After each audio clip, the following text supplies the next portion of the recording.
He has to be patient because I'm not ready for it. Okay?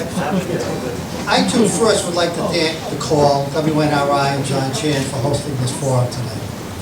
But I also want to thank you, the audience, for taking the time to join us here tonight. I am Philip LeBret, a candidate for City Council. I am not running against the mayor. I am not running to obstruct or foil this administration in any way. I am a candidate for one of the 7 seats on the City Council. It is my belief that only a strong, independent City Council, a council that governs itself according to the rules set forth in our home rule charter, a council that will insist on open, transparent, and honest government, a council that believes in accountability, believes in the checks and balances as defined by our home rule charter. Without these checks and balances between the administration and the City Council, what do we have? We have what you've seen the last couple of years. What you have is a mayor that thinks she is the Speaker of the House.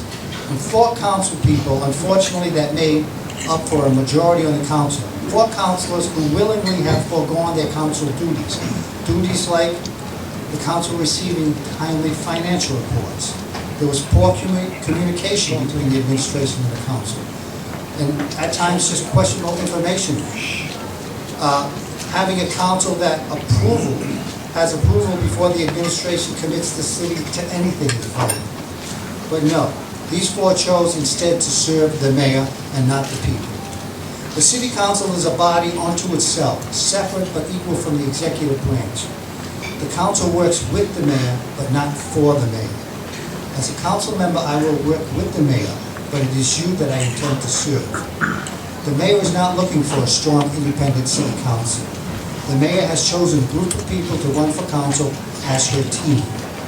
And what are the qualifications to be on the mayor's team? Actually, not much. As a member of the mayor's team, you must think as you are told to think and vote as you are told to vote. Thus, the title of Puppets was born. So with that in mind, with your help, I would like to demonstrate and make a comparison. I have a friend here. Here's a puppet.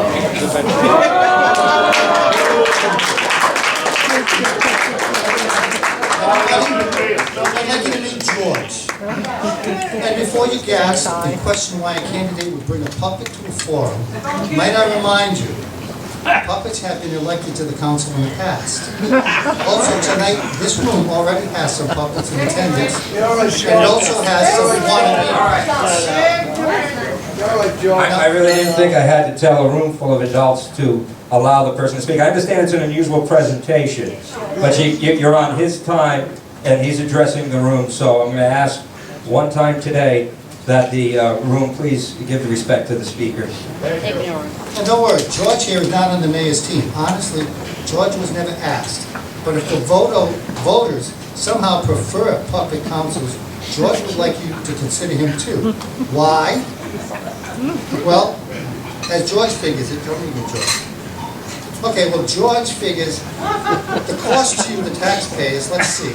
That's 4 puppets at $9,000 a year. That's $36,000 a year for 3 years, comes to $108,000 out of the taxpayers' pockets. The way George sees it, for the one-time cost of around $350, right, George? Okay, for around $350, you can have George and 6 of his friends and pretty much have the same results as the mayor's team. Regardless of who our next mayor is, we need a strong, independent city council. So, sorry, George.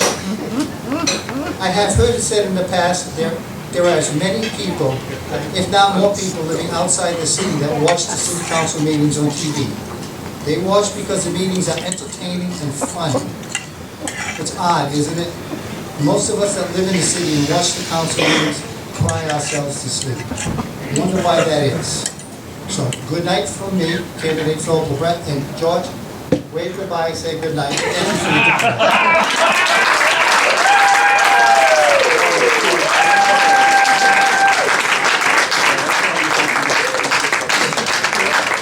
Bill LeBret.